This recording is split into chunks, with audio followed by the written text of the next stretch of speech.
১ June Lok Sabha নির্বাচনের শেষ দফায় যে কটি কেন্দ্রে নির্বাচন হবে তার মধ্যে অন্যতম গুরুত্বপূর্ণ একটি কেন্দ্র হল বসিরহাট।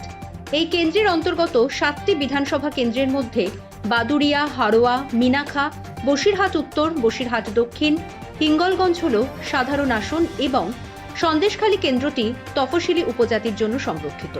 ১৯৫২ সালে যখন দেশে প্রথম সাধারণ নির্বাচন অনুষ্ঠিত হয় তখন এই আসনটি একটি দ্বৈত সদস্যের লোকসভা কেন্দ্র ছিল।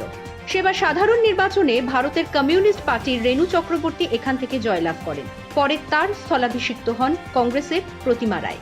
১৯৫৭ সালে সাধারণ নির্বাচনে ভারতের কমিউনিস্ট পার্টি থেকে রেণু চক্রবর্তী আবার জয়ী হয়েছিলেন। তার স্থলাভিষিক্ত হন কংগ্রেসের পরেশনাথ কয়াল।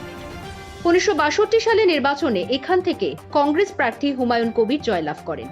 ১৯৮০ থেকে ২০০৪ পর্যন্ত সিপিআই এই আসনে জয়লাভ করে। ২০০৯ সালে প্রথমবার তৃণমূল কংগ্রেস জিতেছিল।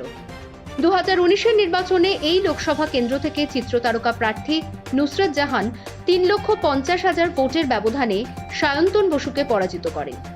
২০২১ বিধানসভা নির্বাচনেও এই কেন্দ্রের সবকটি আসনে জয়লাভ করে তৃণমূল। বিজেপির সাথে তাদের ব্যবধান ছিল প্রায় ৩,৮৩,০০০ ভোটের, অর্থাৎ লোকসভার তুলনায় বিধানসভা নির্বাচনে জয়ের ব্যবধান বেড়েছিল মাত্র ৩৩,০০০। আসন্ন লোকসভা নির্বাচনে তৃণমূল প্রার্থী হয়েছেন হাজী নুরুল ইসলাম। ২০০৯ সালে তাঁর হাত ধরেই এই কেন্দ্র থেকে প্রথম জয়লাভ করেছিল তৃণমূল কংগ্রেস। এইবার সেই পুরনো সাংসদ হাজী নুরুল ইসলামই বসিরহাট কেন্দ্রের তৃণমূল প্রার্থী। বিজেপির আন্দোলনের মুখে দাঁড়িয়ে পুরনো সাংসদকে প্রার্থী করেই কেন্দ্রটি ধরে রাখতে চাইছে তৃণমূল।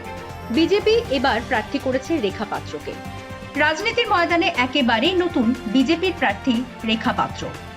সম্প্রতি সন্দেশখালীর যে সকল মহিলা স্থানীয় তৃণমূল নেতাদের বিরুদ্ধে নারী নির্যাতন এবং অন্যান্য অভিযোগ করেছিলেন তার মধ্যে অন্যতম প্রতিবাদী মুখ ছিলেন তিনি। বসিরহাটে বরাবর বামফ্রন্টের পক্ষে প্রার্থী দিয়ে এসেছে সিপিআই। এবার তার ব্যতিক্রম হলো কংগ্রেস সমর্থিত সিপিএম প্রার্থী নিরাপদ সর্দার। ২০২১ সালে সন্দেশখালী কেন্দ্রের বিধায়ক ছিলেন নিরাপদ সর্দার। বর্তমানে তিনি সিপিএম এর গণসংগঠন সারা ভারত ক্ষেতমজুর ইউনিয়নের একজন পদাধিকারী এবং সিপিএম এর রাজ্য স্তরের নেতা। সন্দেশখালীর আন্দোলনের প্রথম দিকে তিনি গ্রেফতারও হন। তেভাগা আন্দোলনের জমিতে এবার নিরাপদকেই প্রার্থী করেছে সিপিএম।